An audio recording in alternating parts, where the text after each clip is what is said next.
bonsoir à tous et bienvenue à l'étude de la parole de Dieu sur le site le www.lefoyerchrétien.com ou sur notre chaîne YouTube Le Foyer Chrétien. C'est avec plaisir, Dr Michel, Martine et moi vous accueillons à ce résumé de la leçon 4, Dieu et la souffrance humaine. Nous voulons remercier tous ceux qui nous ont captés sur la radio du Foyer Chrétien vendredi passé pour étudier avec nous la leçon 3 en créole. Ce sera un rendez-vous de chaque vendredi soir, 7h heure d'Alberta, 9h heure de l'Est. Et nous voulons aussi remercier ceux qui nous ont suivis sur le réseau Audio Now.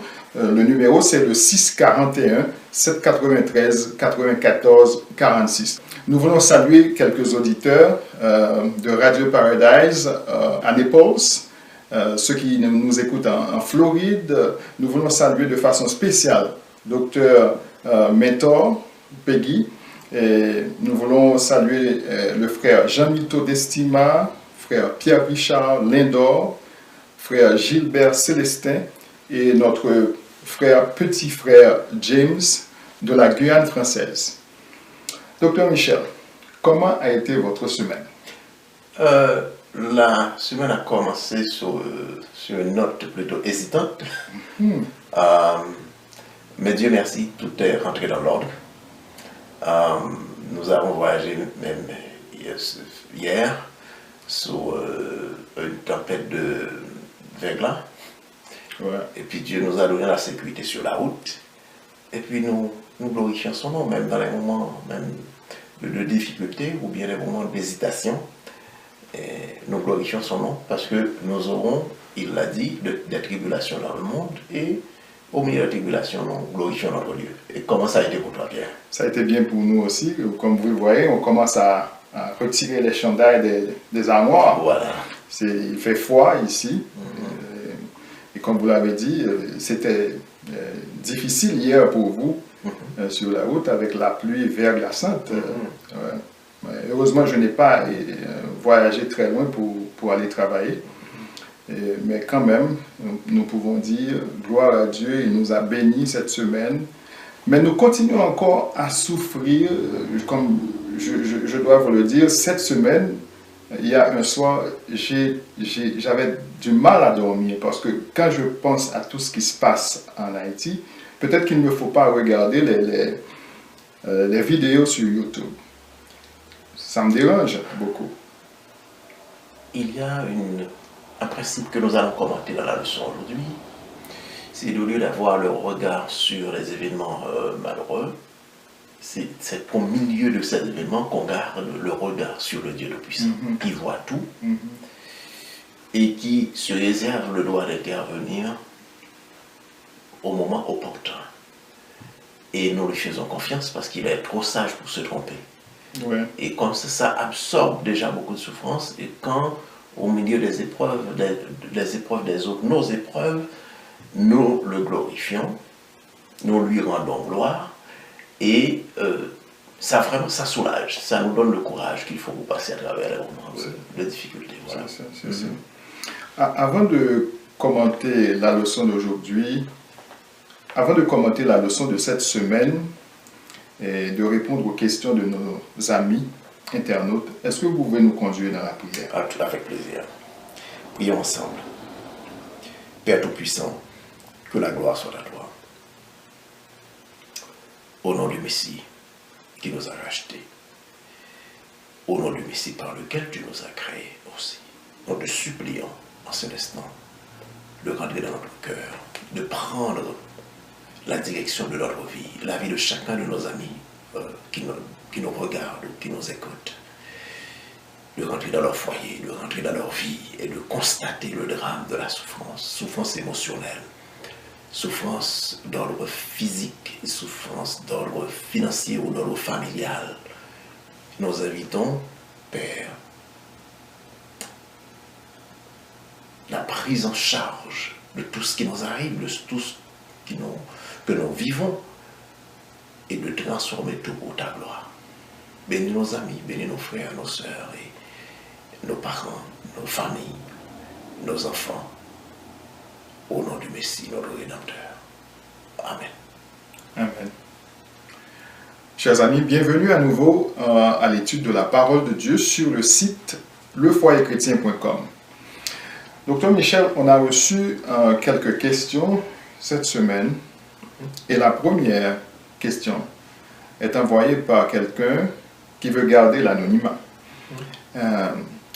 Il nous demande de lire Job 1,16 et la question posée: est-ce que les premières attaques ont été faites par Dieu ou Satan? Alors, les attaques qui ont été faites sur Job. Je ne sais pas.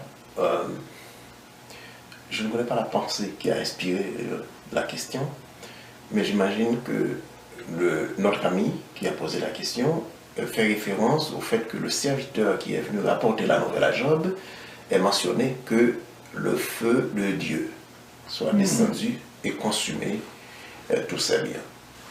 Alors, il faut se mettre dans le contexte. Dans le contexte, on est dans un environnement de l'homme qui sert Dieu beaucoup. Et tout ce qui est au-delà de l'homme, tout ce qu'on ne peut pas comprendre, tout ça doit venir de Dieu. Le feu est sorti du ciel, d'en haut, et a tout consumé. Le serviteur a rapporté que c'est le feu de Dieu. Oui. Peut-être qu'il n'a pas tort, parce que c'est Dieu qui a créé le feu. Ouais. Même si le malin a le pouvoir de manipuler les éléments, le malin peut provoquer des tempêtes. Il peut allumer le feu, il peut faire venir du feu en direction du ciel.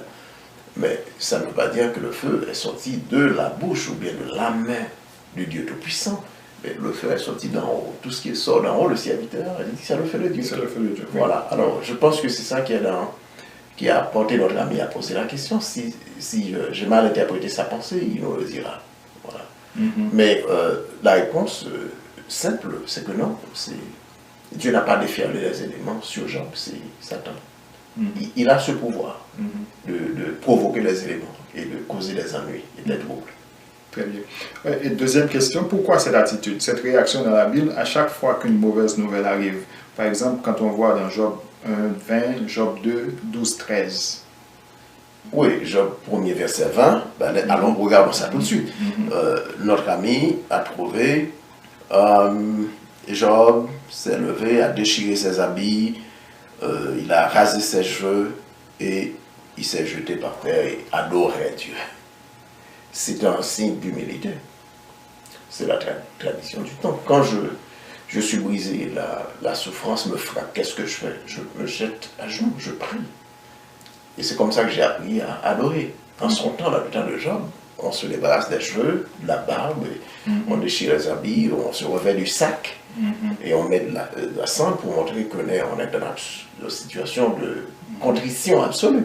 Alors, Job a fait cela, mais aujourd'hui, c'est la même chose. Pour moi, quand je me jette à genoux, je recherche la présence de Dieu au milieu de mes souffrances. Voilà. Job 2,7 précise le nom de Satan qui est à l'œuvre. Peut-on comparer ces deux versets, Job 1,16 et Job 2,7? Oui, en fait, c'est lié à la première question. Dans 1,16, il a dit que c'est le feu de Dieu qui a fait le travail. Et ensuite, dans l'autre passage, il a dit c'est Satan. Donc, tout cela même, on a dit, Satan a le pouvoir encore de manipuler les éléments et de provoquer le malheur dans la vie des enfants de Dieu. Voilà.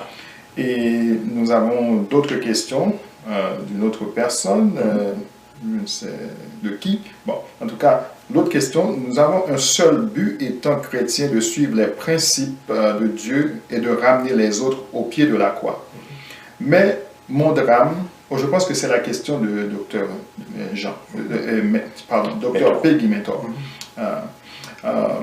Mais son drame est quelquefois qu'elle lutte avec ce chemin et elle se demande pourquoi ce chemin, le chemin qui nous amène à souffrir malgré nos dévouements contre soi, contre les insultes de nos amis chrétiens et non chrétiens et de nos ennemis. Et vous parlez d'une restauration, je crois que vous avez parlé de ça la semaine passée, d'une restauration qui deviendra complète. N'est-ce pas une illusion quand on souffre et participe dans la souffrance des autres qui meurent sans accepter Dieu?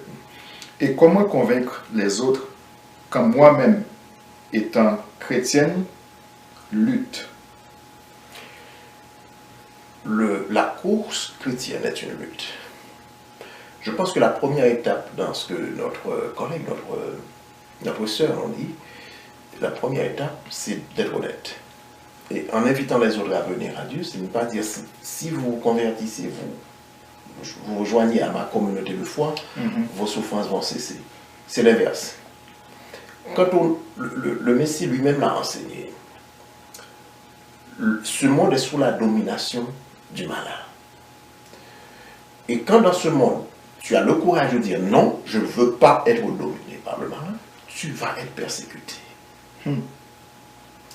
Et je pense que dans le passage, un des passages de la leçon de cette semaine qui nous permet de répondre encore plus avec un très bon texte de Jean 16, verset 33, il a dit, le Messie lui-même l'a dit, vous aurez des tribulations dans ce monde, vous serez sous toute forme de pression dans ce monde.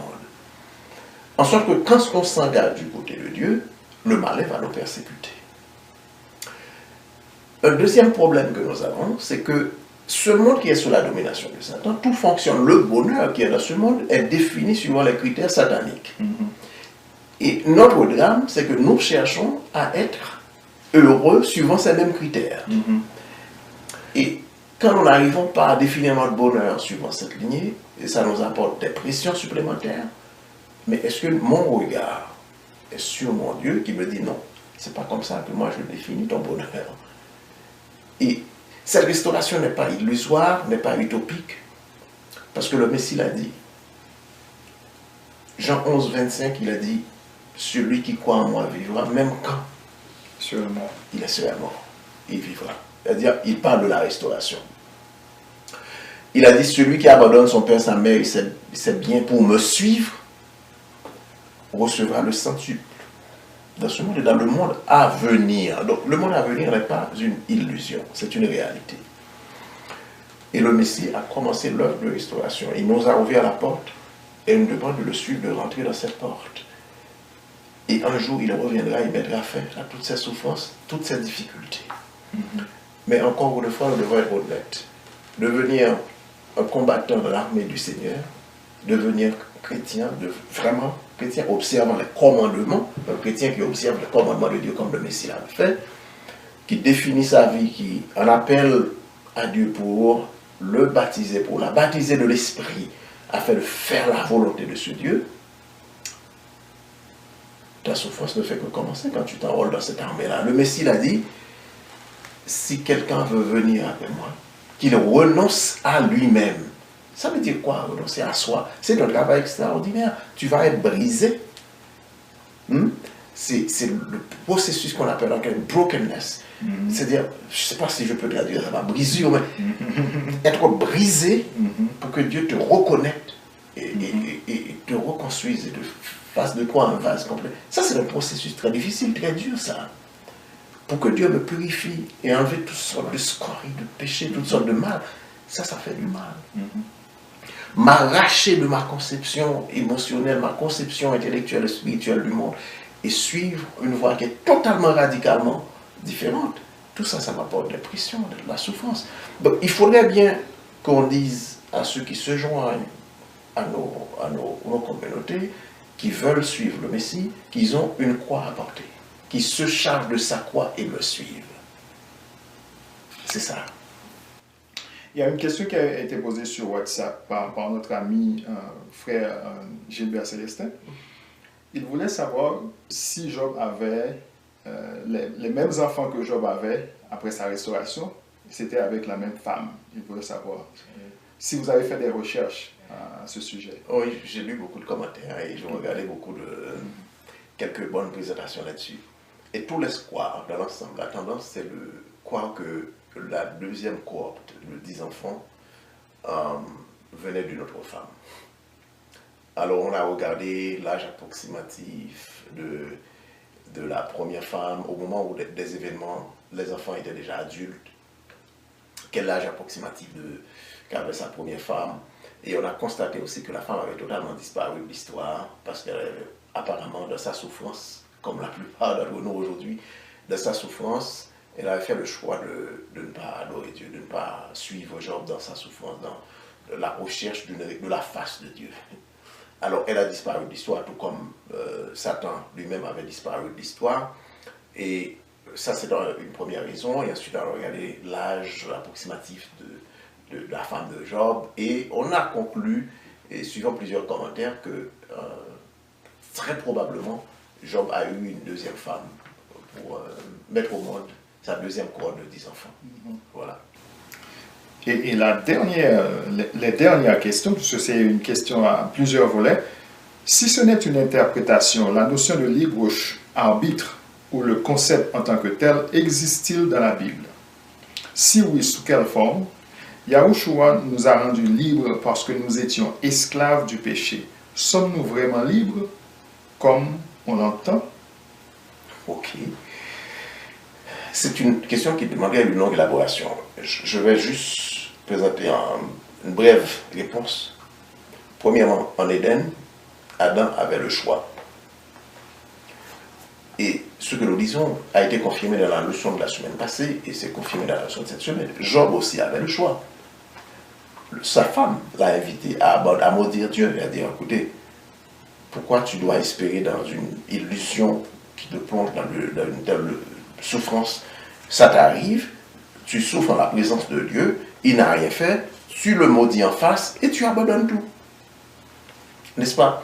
Alors, Job a dit non, j'ai accepté le bien de lui, je dois accepter aussi la souffrance. Vous comprenez? Il avait le choix de suivre sa femme, il avait le choix de faire comme Adam, il avait le choix d'abandonner Dieu, il avait le choix d'écouter la voix de ses amis qui lui ont rendu visite. Il a dit non, moi je vais suivre la voix du Dieu Tout-Puissant. Il a parlé, c'est lui que je sers, il s'est attaché à son Dieu. Il a exercé un choix. On est libre de choisir de marcher avec Dieu, de ne pas marcher avec Dieu. Et le Messie lui-même l'a enseigné. Voilà. J'avais dit que c'était la dernière, mais il y a une question qui est venue à la dernière minute, c'est de notre frère James, de la Guyane française. Il nous dit ceci: bonsoir mes frères, que le Très-Haut vous bénisse. En fait, je suis tombé sur une vidéo que vous avez faite. Il y avait une question qui a été posée, c'était la suivante: on a le droit de teindre nos cheveux, mais je ne suis pas complètement convaincu de votre réponse, car le Messie ne nous a pas permis de teindre nos cheveux selon Matthieu 5, 36 et 37.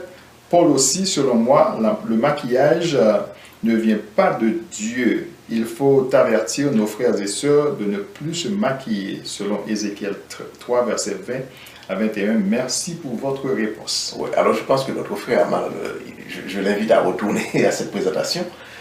Nous n'avons jamais cautionné le maquillage. Et personnellement, ma façon de comprendre le message évangélique me porte à ne pas cautionner le maquillage. Pour moi, le maquillage est mauvais. Mais est-ce que la personne a le droit de faire le mal? Oui, on a le choix. Chaque personne a le droit d'utiliser son corps comme il l'entend. Mais est-ce que ce que je fais avec mon corps est bon ou mauvais? Ça, c'est une autre question. Et vous avez le droit de faire ce que vous voulez, mais sachant que vous fassiez le mal ou le bien, vous aurez à répondre. C'est comme les gens qui se tatouent. Le tatouage n'est pas permis non plus par la Bible, mais les gens le font. Ok? Ils ne voient aucun mal dans leur propre conception de la chrétienté. Et le maquillage, le tatouage et tout ça, pour moi, tout ça est mauvais. Alors, c'est ce que je veux dire à mon frère. Je décourage le maquillage pour toutes sortes de raisons. S'il veut, on peut. Je pense que la dernière fois, on a fait des références. On a présenté des références montrant que le maquillage était mauvais. Voilà. Et maintenant, après toutes ces questions, je pense que nos amis sont satisfaits des réponses que vous avez données. Alors, sinon, on continue la discussion et je dis merci aux frères et aux sœurs qui ont réagi, qui ont toutes sortes de questions, même si des fois nous n'avons pas la réponse qu'ils cherchent, mais au moins ça, on cherche, on s'intéresse à l'action de Dieu, à la justice divine. Il ne faut pas avoir la prétention non plus d'avoir des réponses à tout. Ah non, nous n'avons jamais ça. Non. Nous sommes des humains, on ne peut pas avoir de réponse. Voilà. Même si on fait des recherches, on ne sait pas vraiment si ce sont... Voilà. Ouais. Leçon 4, Dr Michel. Dieu et la souffrance humaine. Et le verset qu'on a choisi, l'auteur l'a choisi dans le Nouveau Testament. Matthieu 6, 34, nous dit ceci: ne vous inquiétez donc pas du lendemain, car le lendemain aura soin de lui-même. À chaque jour suffit sa peine. Comment comprenez-vous tout ça dans le contexte de la souffrance? Alors, comme on l'a dit tout à l'heure en réponse à l'une des questions, nous sommes dans un monde dominé par le malin. Il y a un frère qui a sous le sein, le malin a usurpé le contrôle de cette planète des mains d'Adam. Et il a établi son royaume. Et même le Messie, quand il devait venir nous racheter, nous sauver, il a dû passer par des tribulations extrêmes. Et ce qu'il nous a dit, un avertissement dans Jean 16, 33, vous allez avoir des tribulations dans le monde comme moi. Mais prenez courage, ça veut dire fixez les yeux sur le Créateur. Vous aurez la victoire, car moi j'ai vaincu le monde. Et vous aurez la victoire. Et à ce moment-là, en toute chose, alors ce verset qu'on nous donne, le verset 36, vient après le verset 33. Le verset 33 nous dit, cherchez premièrement le royaume et la justice. En toute chose, ayons le regard fixé sur le Dieu très haut, le Dieu tout-puissant, le seul vrai Dieu qui voit tout, qui sait tout, qui autorise, qui annule, qui est souverain. Alors, si nous faisons ça, nous n'avons pas à nous préoccuper du lendemain. C'est comme un enfant. Tu as un enfant de 5 ans. Il ne se fait aucun souci s'il va manger ou pas demain parce que son père est là, sa mère est là pour s'assurer que demain il a de la nourriture. Il ne se préoccupe pas de ces choses-là. La même chose, nous sommes totalement entre les mains de Dieu. Nous devons inviter notre Dieu Tout-Puissant à venir prendre la direction de notre vie pour que notre regard se porte constamment sur lui, pas me nous soucier de ce que nous allons manger, de quoi nous allons nous vêtir demain. Tout ça, c'est la responsabilité de notre Père, de notre Créateur. Mais est-ce qu'on doit se soucier de ce qu'on va manger aujourd'hui? Aujourd'hui, donne-nous aujourd'hui notre pain quotidien. C'est ça la prière sacerdotale. Donne-nous, on demande le pain quotidien aujourd'hui. Mais nous sommes dans un monde où je pense qu'on a traduit, une collègue et moi, nous avons traduit un livre de Pasteur Smith. La plupart du temps, dans le monde occidental, nos frigos sont remplis. Et quand il y a une palette peut-être qui n'est pas remplie de ce que nous voulons y mettre, nous commençons à nous faire du souci. Mais nous ne devrions pas nous soucier du pain, de ce que nous allons manger demain. Il y a des gens qui pensent même que, bon, il y aura de grands problèmes. C'est le moment de commencer à aménager une chambre dans la maison pour stocker de la nourriture. On n'a pas à faire tout cela. Est-ce que c'est mauvais parce que je commence à le faire? Je commence à le faire. Merci de le savoir, j'irai chez toi. moi, je Merci de me le dire. Mais toutefois, l'oiseau ne pond pas ses œufs n'importe où. Il prépare. Comment voyez-vous la préparation, c'est justement le verset 23. Cherchez premièrement le royaume et la justice de Dieu. Et toute autre chose se vous Moi, je pense que se préparer ne veut pas dire qu'on s'inquiète. On peut se préparer sans s'inquiéter. Est-ce que la leçon, je dis, ne nous inquiétez pas du lendemain. N'ayons pas de souci du lendemain. Il pourvoira à nos besoins. Alors, le demain, à chaque jour suffit sa peine. Alors, on n'a pas. Alors, cherchons pour le moment pleinement. Cherchons à servir le Dieu le puissant. Pour le reste, il s'en charge. C'est ça, c'est voilà, ça. C'est pour et puis, quand on se soucie trop du lendemain, c'est parce que des fois, c'est un manque de foi aussi qui nous pousse à nous inquiéter. Ouais. Le manque de foi vient du fait que nous sommes dans une course dans ce monde-là. Et ce que le Messie nous a appelé à faire, c'est que nous sommes dans le monde, mais nous ne sommes pas du monde. Mais sans nous en rendre compte, nous sommes emballés, nous sommes engagés, nous sommes embarqués inconsciemment dans la même course que les autres. Nous faisons ce que les autres font, et puis quand nous réalisons, non, ce n'est pas ma course, nous sommes sur le même terrain, mais nous ne sommes pas dans la même course. Il est un petit peu difficile de nous défaire de ce qui est devenu, au fil du temps, une partie de nous-mêmes.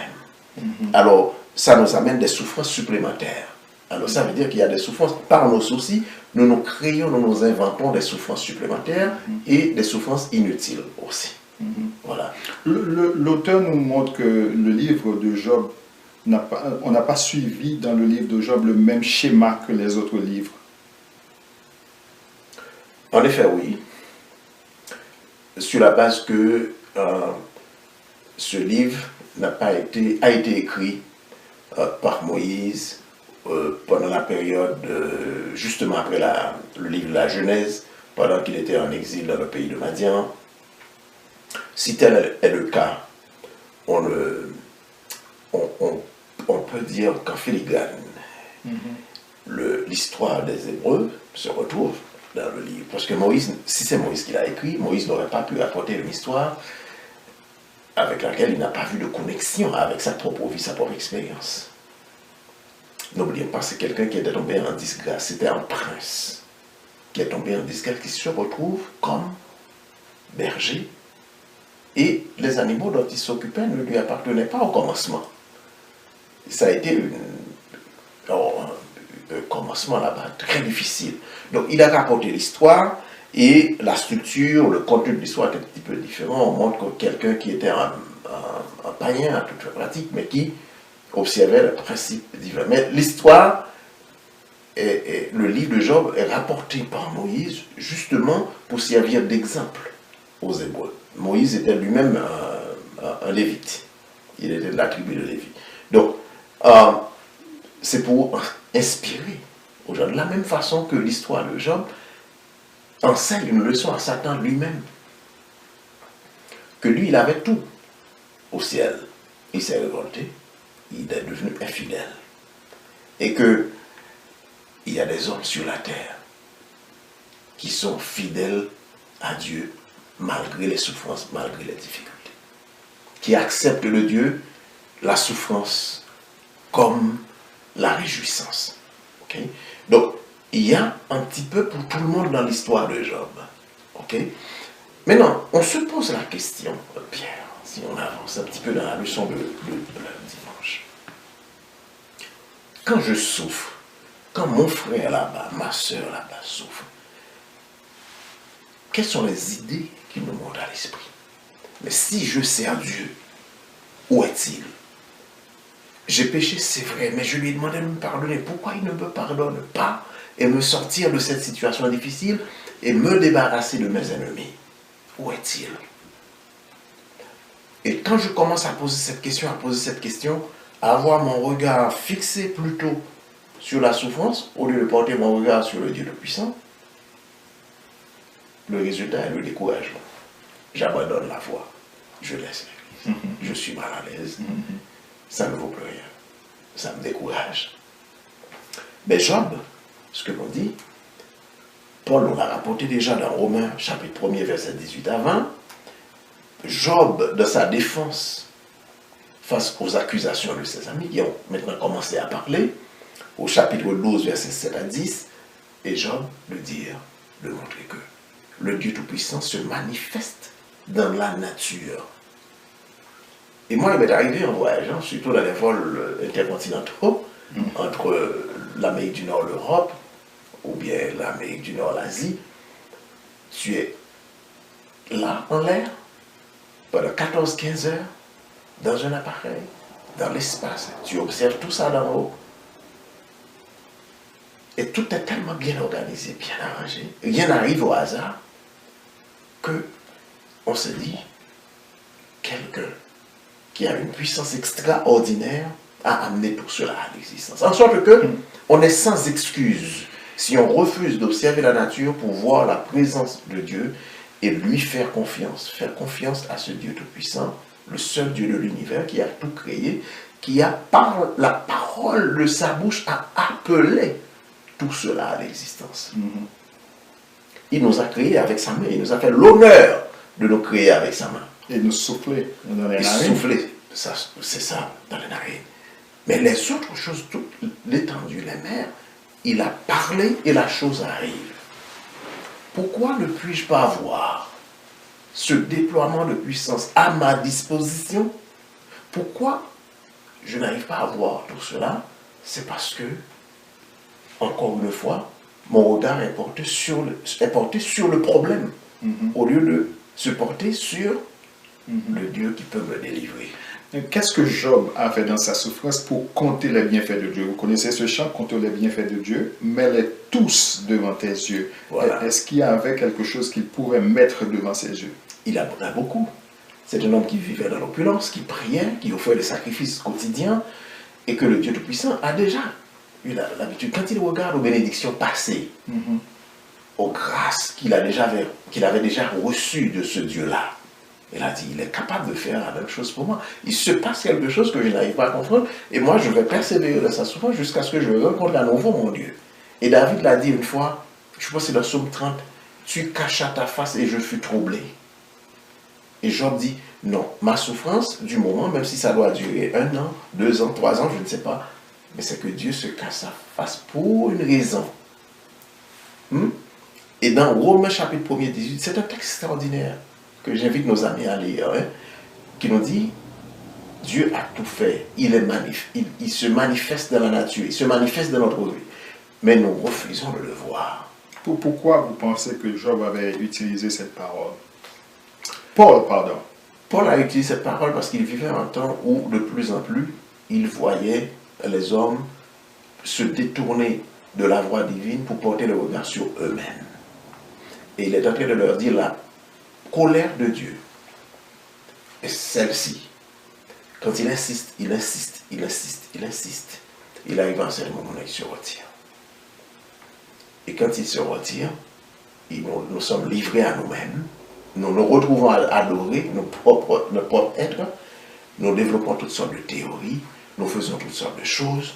Les hommes se livrent dans des relations abominables avec des hommes comme eux, dans les relations sexuelles, les femmes avec les femmes, commettant des actes abominables.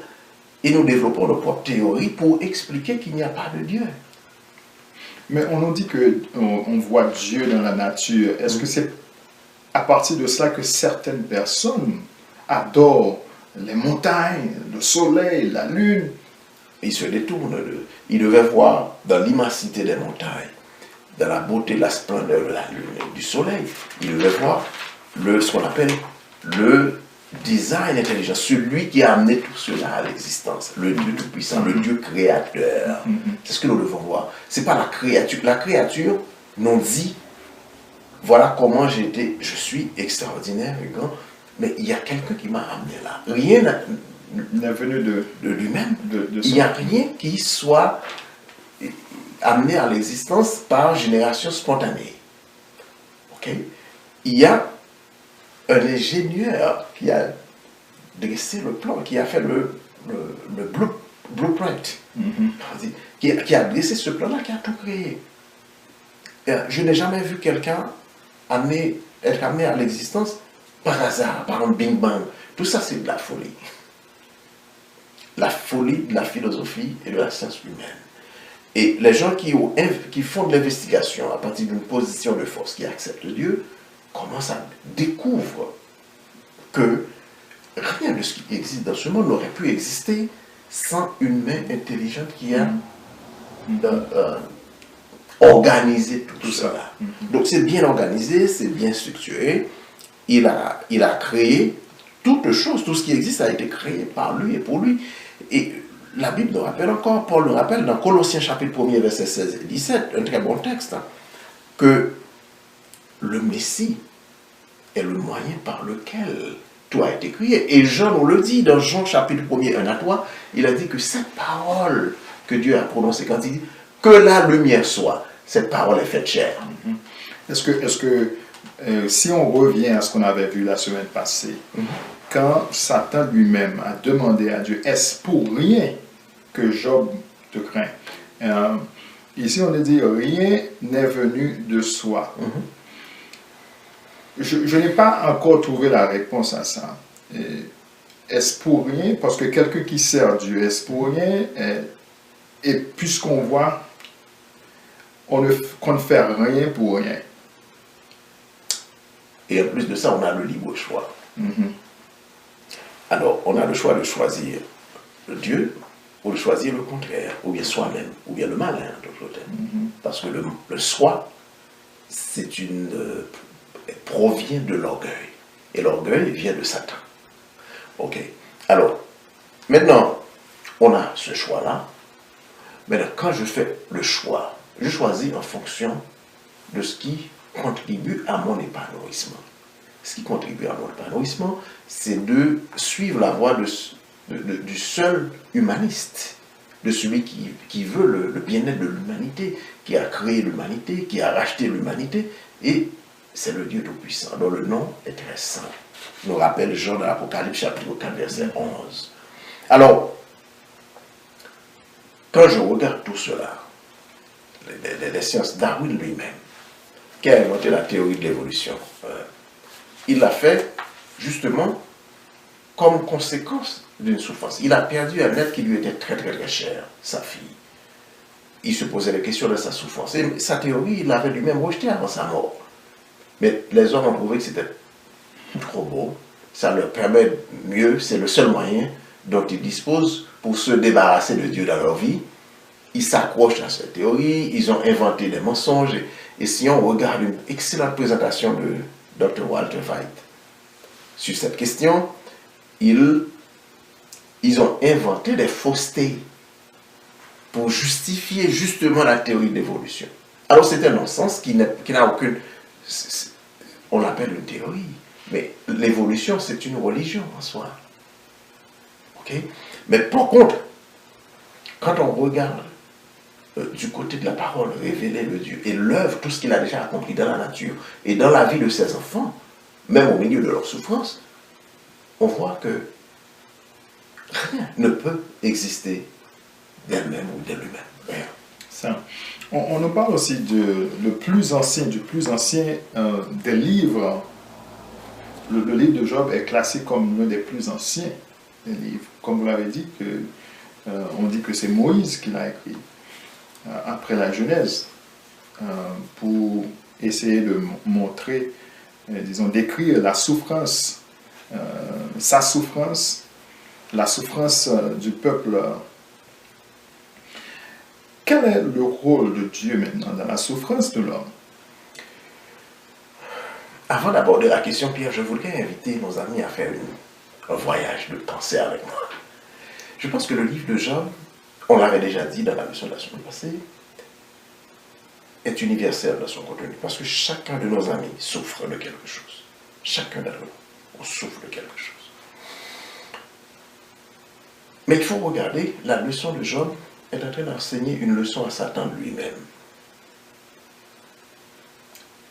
Il était cet ange, cet archange, il était cet ange, un chérubin, qui était un chérubin protecteur, qui avait marché sur les montagnes du Dieu Tout-Puissant, que Dieu avait chéri aussi.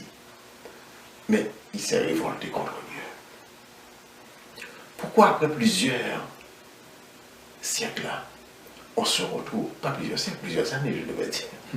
Parce que si je regarde dans le livre des Jubilés, où on dit que Adam et Ève ont péché au matin du 8e jubilé. Ok. Chaque jubilé, c'est une période de 50 ans.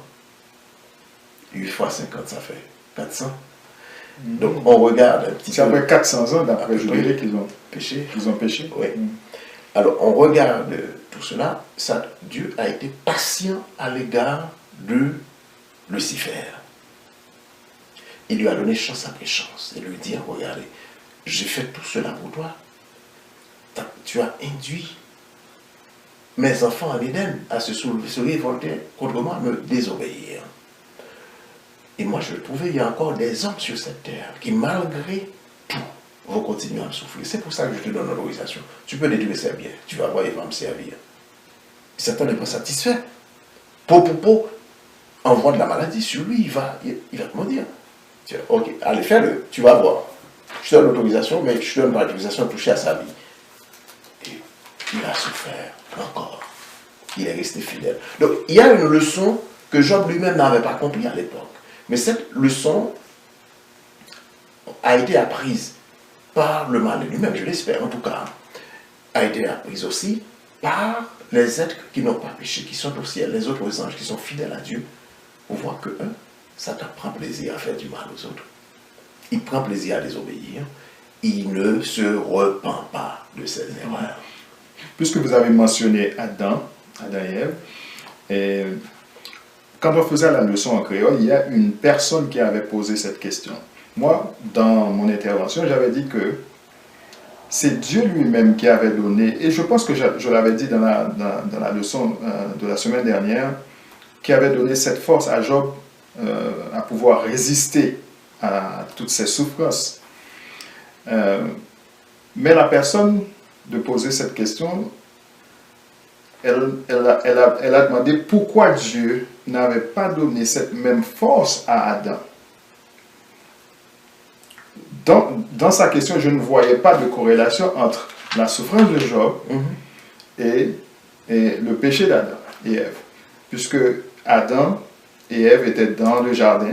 Comme vous avez dit que le livre des Jubilés a dit qu'ils ont péché au matin du 8e jubilé. Ce n'est pas quelque chose qui était arrivé du jour au lendemain, comme on les a créés, Dieu les a créés, et ensuite demain matin, ils ont péché. C'est après 400 ans d'après le livre des Jubilés, comme vous l'avez dit. Mais qu'est-ce que vous voyez dans cette question? Pourquoi Dieu n'avait pas donné cette même force à Adam pour pouvoir résister devant la tentation? Il n'y a rien qui nous dit qu'il ne l'avait pas donné.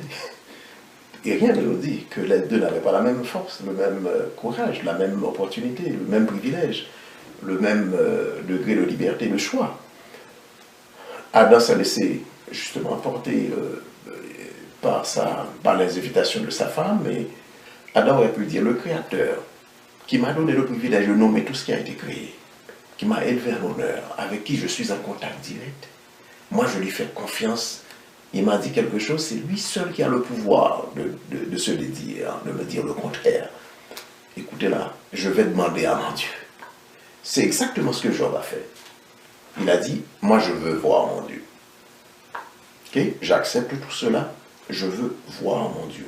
Sa femme l'a invité à pécher, il a dit: non, tu parles comme un insensé. On l'a vu la semaine passée. Et la femme a disparu. Il a dit: moi je veux rester fidèle.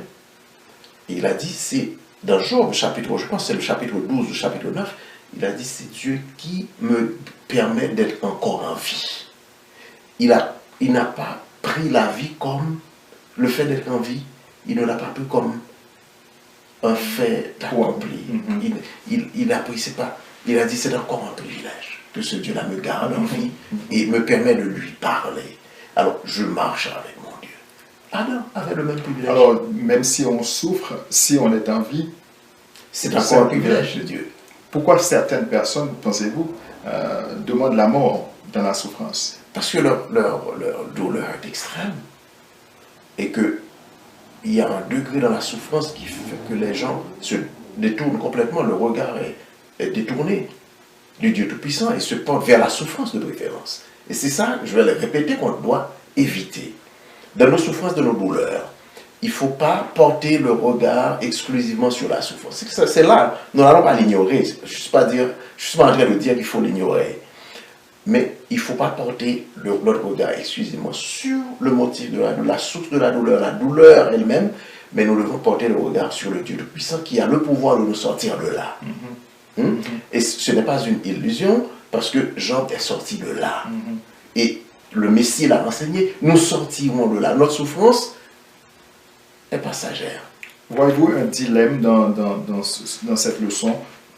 Le dilemme, c'est quoi pour vous? Le dilemme, c'est la façon dont la théodicée a été établie. Je fais le mal, je récolte le mal. Je fais le bien, je récolte les fruits du bien. Et voilà un homme qui récolte le mal alors qu'il a vécu dans le bien. Il a fait du bien, il a honoré son Dieu, il a tout fait correctement. C'est contraire à la théodicée, ça est en train de contredire les provisions de la théodicée, de l'administration de la justice de Dieu. Mais ce qui est très important à comprendre, et puis Job posait la question: pourquoi moi? Pourquoi dois-je passer à travers tout cela? Mais en même temps, il a dit: Dieu le sait. Et Job ne savait pas. Mais le monde invisible le savait. Il ne savait pas. Notre souffrance a un but. Et Dieu se glorifie dans notre souffrance, dans nos douleurs. C'est pour ça qu'il ne faut pas avoir le regard sur la souffrance. Il faut plutôt porter le regard sur ce Dieu-là.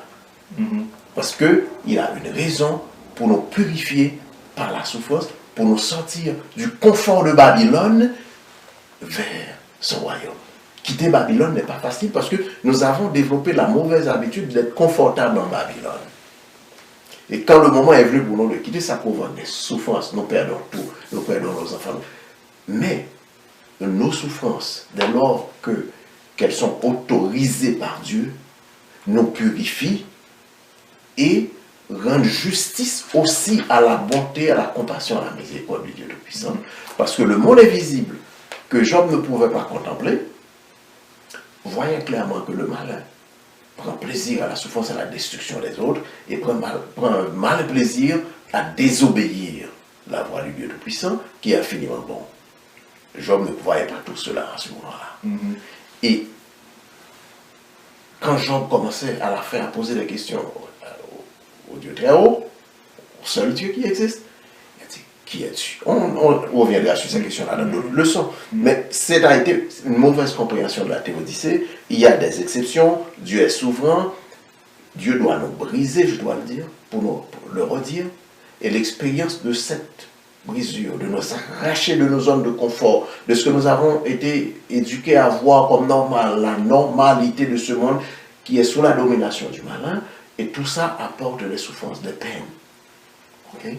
Donc, autant regarder, toujours porter le regard, sachant que le Dieu Tout-Puissant, quand il est dans sa main, pour délivrer ses enfants, aucune de ses créatures ne peut repousser sa main. Quand il prononce un mot de victoire dans la vie de ses enfants, personne ne peut empêcher à sa parole de produire cette victoire. Ayons le regard sur lui et nous traversons les grandes souffrances et nous comprendrons toutes les exceptions que lui, dans sa souveraineté, il peut apporter à la théodicée et comprendre aussi nos compréhensions, notre acception, notre incorrecte de sa théodicée. Voilà. Et pour ceux qui pensent que Dieu prend plaisir dans la souffrance de Job, j'aimerais leur dire que Dieu prend plaisir dans la fidélité de Job dans sa souffrance. Voilà. Parce que c'est ça qui fait plaisir à Dieu de voir que Job est resté fidèle parce qu'il sait qu'il allait le restaurer après tout. Et voilà. Ouais.